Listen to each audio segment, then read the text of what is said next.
मुआशी इस्तेहकाम इस मुल्क में पहले भी आ चुका है, मैक्रो इकनॉमिक स्टेबिलिटी यहाँ पहले भी आ चुकी है। And why don't we go from here where we need to go कि ये फंड का आखिरी प्रोग्राम होगा। इंशाल्लाह as we deliver this year's revenue target will be up 32.5% year on year. सरकारी मुलाजमीन की तनख्वाह में इजाफा, वज़ीर-ए-आज़म और काबीना की सवाबदीद। वज़ीर खजाना मोहम्मद औरंगजेब कहते हैं तनख्वाहों में इजाफे की बात अभी कबल वक्त है, लेकिन हुकूमत अफरात ज़र की शरह के मुताबिक ही चलेगी। अगर महंगाई सिंगल डिजिट में है तो इसके मुताबिक ही फैसला होगा। महंगाई में कमी के समरात आवाम तक पहुंचाएंगे। रियल स्टेट ताजरों और ज़राई शोबों को टैक्स देना पड़ेगा। इन शोबों ने टैक्स न दिया तो तनख्वाहदार तबके को टैक्स में रिलीफ नहीं दे सकेंगे। तनख्वाहदार तबके के लिए इनकम टैक्स अदायगी को आसान बनाया जाएगा। आइंदा माली साल से तनख्वाहदार तबके के लिए खुद टैक्स अदायगी का निज़ाम लागू होगा। IMF प्रोग्राम पाकिस्तान की ज़रूरत है। आखिरी प्रोग्राम तब होगा जब हम मुश्किल फैसले करेंगे। रवा माली साल मुआशी ग्रोथ 3% रहने का इम्कान है। गंदम और गन्ने की फसल की कीमत से हुकूमत का कोई लेना देना नहीं होना चाहिए। हमने अब किसी सनत को तहफ़्फ़ुज़ फराहम नहीं करना। इन्हें खुद को बैनुल-अक़वामी तौर पर मुकाबले के काबिल बनाना है। क्रिप्टो में हम दुनिया में 7वें नंबर पर आ चुके हैं। हम फेटअप से बहुत मुश्किल से निकले, वापस इसकी पाबंदियों में नहीं जाना चाहते। हमें इस नई मशत का हिस्सा बनना है। टैरिफ के मामले पर IMF टीम की मसरूफियात को मंजर-ए-आम पर न लाने का फैसला। IMF टीम का कोई तहरीरी शेड्यूल भी सीक्रेट रखने का फैसला। IMF टीम की मुलाकातों की इतलात मुतल्लिका महकमे को फ़ोन पर ही दी जाएगी। IMF का वफ़द 30 महकमों के साथ कारकर्दगी बेहतर बनाने के लिए मुज़ाकरात करेगा। वफ़द गुड गवर्नेंस और करप्शन के तखलीसी जायज़े बारे पाकिस्तानी हुकाम से बातचीत करेगा। IMF अब साल 2025 और 26 की बजट तजावीज़ का भी जायज़ा लेगा। गवर्नेंस से मुतल्लिक तकनीकी मुआवनत पर पाकिस्तानी हुकाम से फॉलो अप मुज़ाकरात होंगे। टीम आइंदा माली साल के लिए टैक्स रेवेन्यू इक़दामात अखराजात पर कंट्रोल से मुतल्लिक मुज़ाकरात करेगा। टीम बजट को हतमी शक्ल देने के लिए वज़ारत खजाना हुकाम से मिलकर तजावीज़ तैयार करेगी।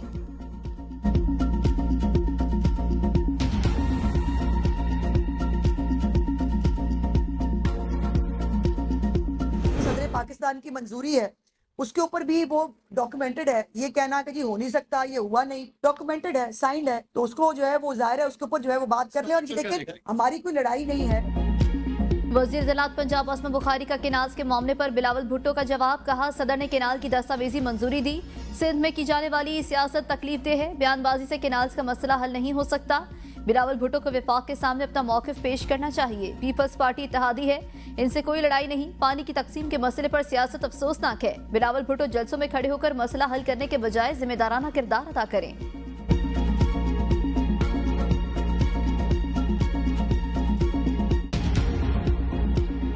अस्मा बुखारी साहबा, आप जैसा शख्स एक मनसब पे बैठ के इस तरह के बयान दे रहा है तो मैं समझता हूँ बहुत अफसोस की बात है। और मैं इसको समझता हूँ कि शायद आप चाहती हैं कि पीपल्स पार्टी फेडरल गवर्नमेंट के साथ किसी क्लैश में आए, या ये आपका कोई एजेंडा हो सकता है। पीपल्स पार्टी कैनालों पे सियासत नहीं कर रही है। पीपल्स पार्टी किसी भी सूरत में ये कैनाल्स बनने नहीं। अस्मा बुखारी का बयान अफसोसनाक। केनाल्स पर पंजाब हुकूमत वाज़ेह नहीं कर सकी, पानी कहां से आएगा। सीनियर वजीर शर्जील इनाम मेमन की प्रेस कॉन्फ्रेंस। कहा आइन के तहत ये सदर का मैंडेट नहीं कि मंसूबों की मंजूरी दें। मीटिंग के मिनट्स भी मंजूरी का लफ्ज़ कहीं भी नहीं। आप सोचें, समझें, पढ़ लें, फिर बयान दें। अगर आपके घर में झगड़े हैं तो वहीं तक रखें। कोई अक्लमंद इंसान अस्मा बुखारी जैसा बयान नहीं दे सकता। नून लीग में कुछ नासमझ लोग हैं जो आइन पढ़ते नहीं और बयान दे देते हैं। पंजाब हुकूमत का एजेंडा है कि हम वफाकी हुकूमत की सपोर्ट खत्म करें। हम केनाल्स नहीं बनने देंगे।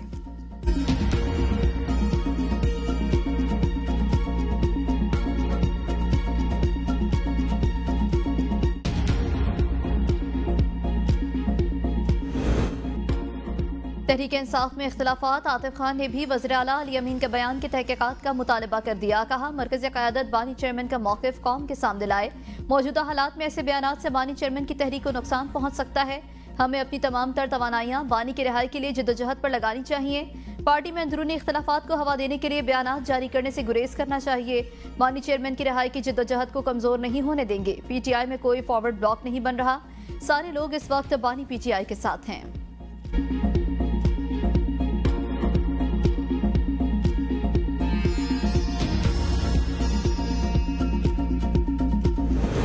खैबर पख्तूनख्वा असम्बली के स्पीकर बाबर सवाती ने पाकिस्तान तहरीक इंसाफ की एहतसाब कमेटी को करप्शन इल्जामात पर जवाब जमा करा दिया। करप्शन साबित होने पर पार्टी स्पीकर को ओहदा छोड़ने का कहेगी। ओहदा ना छोड़ने पर स्पीकर के खिलाफ अदम एतमाद की तहरीक लाई जा सकती है। बेगुनाह साबित होने पर स्पीकर और आजम सवाती में सुलह का टास्क वज़ीर आला को दे दिया गया। स्पीकर बाबर सलीम के खिलाफ भर्तियों और प्रमोशंस में बेकायदगियों के इल्जामात हैं। वज़ीर इत्तलात पंजाब असमा बुखारी कहती हैं करप्शन तहकीकात नैब का मैंडेट है, पीटीआई कमेटी का नहीं। अली अमीन गंडापुर की सड़कों पर निकलने की धमकी नहीं, इनकी अपनी वजारत आला खतरे में है। फसादी पार्टी मुल्क की तरक्की से खुश नहीं, मुखालिफिन अवामी रिलीफ को बर्दाश्त नहीं कर पा रहे। वज़ीर आज़म चंद दिन में एक और खुशखबरी देंगे।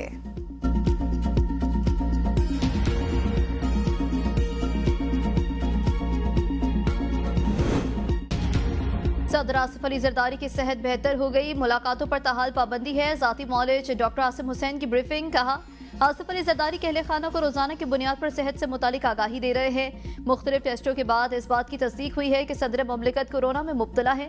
उन्हें इस वक्त आइसोलेशन में रहने का मशवरा दिया गया है। माहिरीन की टीम उनकी देखभाल कर रही है। सदर ममलिकत आसिफ अली जरदारी के कोरोना में मुब्तला होने और इन्हें आइसोलेशन में रखने की तस्दीक की गई थी।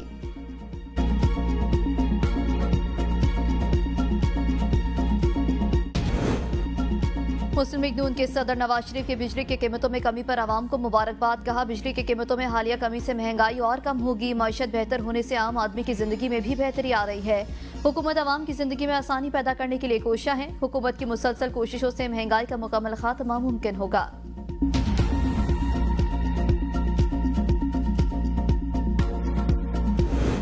जून से अब तक बिजली की कीमत में 18 रुपए कमी की गई। हुकूमत ने साबित किया वो आवाम को रिलीफ देने के लिए मुश्किल फैसले कर सकती है। वजीर सेहत मुस्तफ़ा कमाल की मीडिया से गुफ्तगू। कहा IMF की शराइत पर हम अपनी मर्जी से 1 रुपया भी कम नहीं कर सकते थे। वजीर आज़म के साथ आर्मी चीफ ने भी महंगाई की कमी में कलीदी किरदार अदा किया। 2300 अरब का सर्कुलर डेट है। हर साल 600 अरब रुपए का इजाफा हो रहा है कि इलेक्ट्रिक का मुतबादल मौजूद होना चाहिए ताकि सर्विस पसंद ना आए तो निकाल कर फेंक दें। ट्रैफिक हादसात पर सियासी पॉइंट स्कोरिंग दुरुस्त नहीं। हम कराची का अमन तबाह होने नहीं देंगे। मेडिकल हिस्ट्री चेक करने के लिए नादरा शनाख्ती कार्ड से मदद लेने की तजवीज़।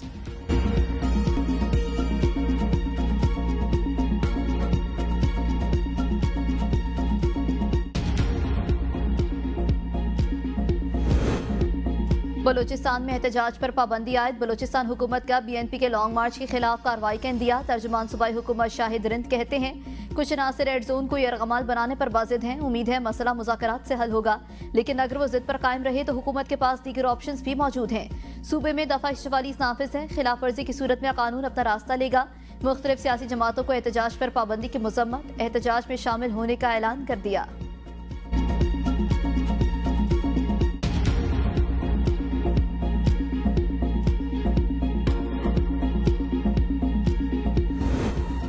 KP हुकूमत का फोकस अमन आमा पर होना चाहिए। शर्जील मेमन कहते हैं वज़ीर आला अपने हल्के में नहीं जा सकते। बेअमनी की जिम्मेदार KP हुकूमत है। PTI ने कहा था कि तालिबान के दफातर खुलने चाहिए, इनके साथ दोस्ताना ताल्लुकात हों। शर्जील मेमन ने बैरिस्टर सैफ को भी निशाने पर लिया। कहा आप बिलावल पर तनकीद करने के बजाय अपने सूबे के अमन व अमान पर तवज्जो दें।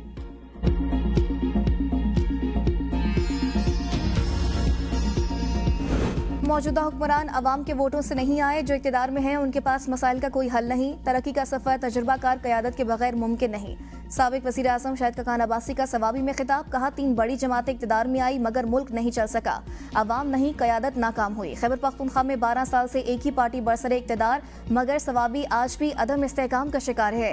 अवाम को मौशी दलदल से निकालने के लिए आइन और कानून का रास्ता अपनाना होगा।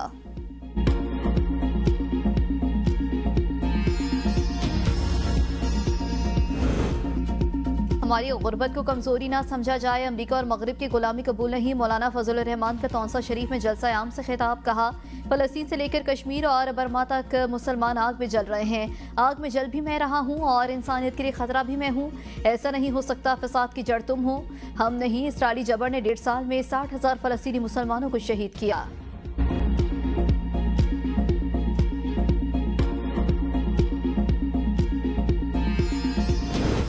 चेयरमैन बिलावल भुट्टो की घड़े खुदाबख्श में शुदाए जमहूरियत के मज़ार पर आमद। चेयरमैन बिलावल भुट्टो की कायदे अवाम शहीद जुल्फ़िकार अली भुट्टो, बेनज़ीर भुट्टो, शहीद मुर्तज़ा भुट्टो और शहीद मीर शाहनवाज भुट्टो, बेगम नुसरत भुट्टो और बेगम अमीर भुट्टो के मज़ारात पर हासी फूल चढ़ाई और फातिह खानी की। चेयरमैन बिलावल भुट्टो ने शुदाए जमहूरियत की कुर्बानियों को खिराज अक़ीदत पेश किया है।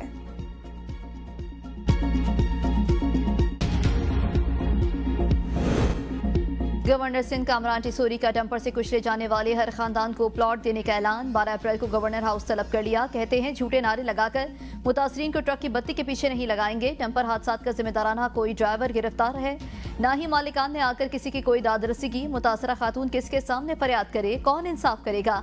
सियासी जमातें और डंपर माफिया के सरगना मुझ पर तनकीद करते हैं। कराची लावारिस शहर नहीं, हम इसके बेटे हैं। बच्चों के हाथों में क्लैशनकोफ नहीं, कलम देंगे।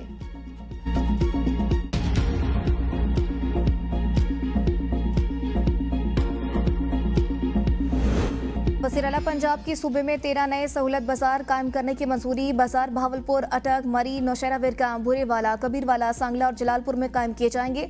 बाजारों की शमसी तवानाई पर मुंतकली के लिए 69 करोड़ रुपए के फंड्स की भी मंजूरी। सहूलत बाजारों के ज़ेरे तकमील प्रोजेक्ट्स के लिए अगस्त की डेडलाइन मुकर्रर। मरियम नवाज ने कहा कि मंसूबे का मकसद कमजोर और मुतवसत तबके को अशिया खुरनोश कम नरखों पर फराहम करना है। नवाज शरीफ के विजन के तहत महंगाई का खात्मा किया जा रहा है।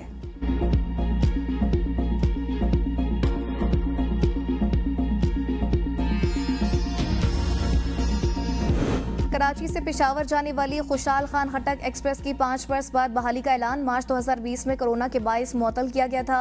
वजीर रेलवे हनीफ अब्बासी कहते हैं खुशहाल खान खट्टक एक्सप्रेस एक मुनाफा बख्श और अवामी ट्रेन है। रवा माह के आखिर में बहाल कर दिया जाएगा। ट्रेन कराची से पेशावर के दरमियान कई अहम शहरों को आपस में जोड़ती है।